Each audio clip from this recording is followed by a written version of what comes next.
বাংলাদেশের ইতিহাস লিখতে হলে ২১শে ফেব্রুয়ারি দিয়ে শুরু করতে হবে।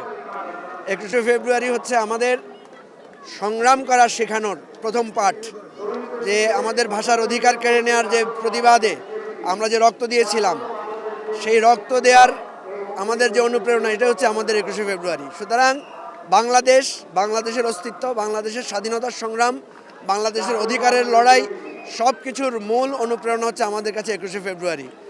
আমরা আমাদের ভাষার জন্য যেভাবে আত্মমর্যাদার লড়াই আমরা অটল ছিলাম, তেমনিভাবে গণতন্ত্র, অধিকার এবং রক্ষা এবং বৈষম্যের বিরুদ্ধে আমাদের লড়াই অব্যাহত থাকবে।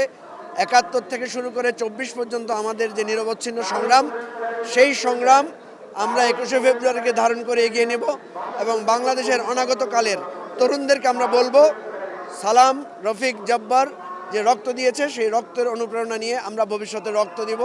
বাংলাদেশের লাল সবুজের পতাকাকে আমরা সমুন্নত রাখবো, গণতন্ত্রকে আমরা প্রাতিষ্ঠানিক রূপ দেব। এটাই আজকে আমাদের অঙ্গীকার।